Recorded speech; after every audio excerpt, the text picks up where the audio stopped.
Now I'd like to talk to you a little bit more about the importance of Indigenous welcomes.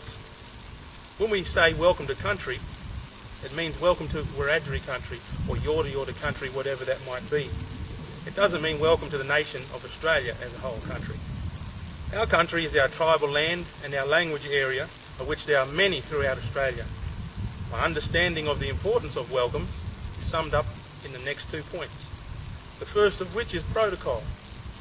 Calling on a local Indigenous elder or person to welcome you to country is the correct protocol to accompany significant meetings and public gatherings.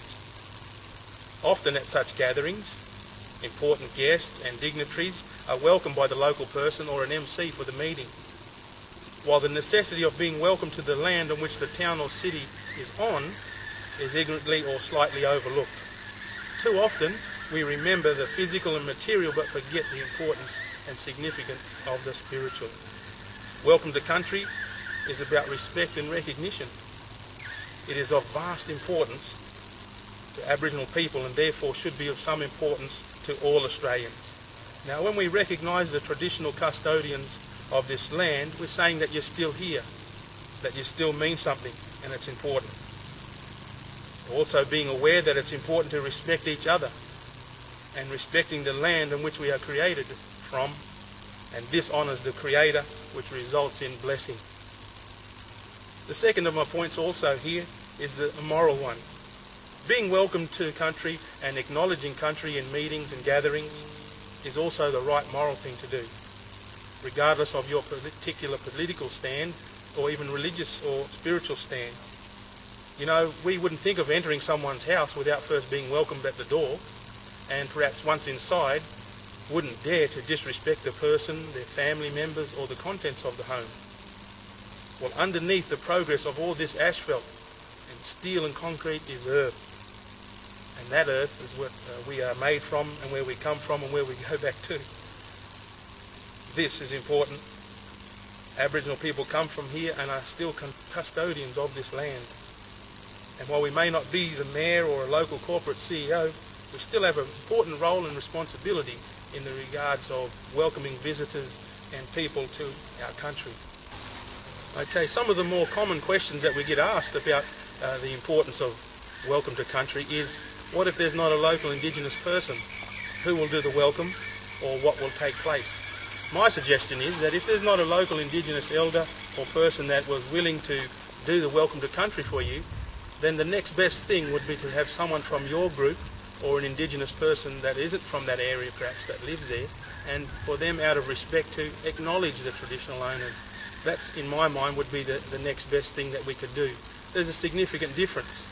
Welcome to country is done by elders from that area, spiritually linked to the land and responsible in their community to do such welcomes. And then acknowledgement is from every speaker that gets up from the meeting or other people involved would, out of respect, then acknowledge that elder, the welcome they've done, and the country in which they're on. And so these are two of the common questions that we get asked, and we'd like to just sort of make it clear to you the difference between them and hopefully help with a better understanding of what they mean and how to get around that, because it's something that's continuing to happen quite often.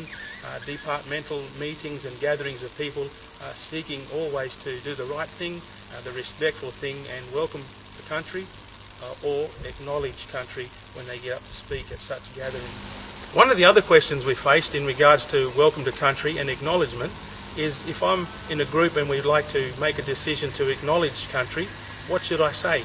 What should I put in my acknowledgement? Well, in my understanding, I would suggest that you do some research, because in many rural communities of New South Wales and Victoria, these are resettlement areas, and a lot of the Indigenous people that live there don't actually come from there, although they're very much part of the local active community. When doing research, we find out who the land belongs to, and in your acknowledgement we will acknowledge the land and who the custodians of that land would be. And then the next step from there would also be to acknowledge their elders who may be present at your meeting, those present, and also elders past, acknowledging that we understand those have gone on before us. And so welcoming and acknowledging country regarding the land and elders past and present would be a good place to start. But research, it's up to you.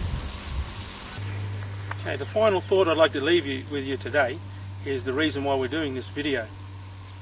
It's important for you to know about why welcomes and acknowledgement is important and where it fits in today's modern culture and society, recognition and respect of our Indigenous people.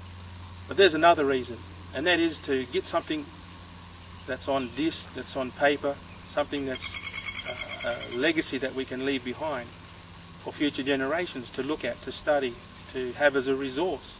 Because much of our culture and ways and understanding and wisdom is lost because our culture passes things on verbally.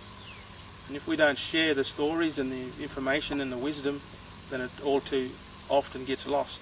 So the movie that you're looking at today is for future generations, that they might have an understanding, a better understanding of the importance of our land, our spiritual connection to it, and the importance of welcoming people to the country, and for them to acknowledge country and recognise that we're still here on our land, taking care of it.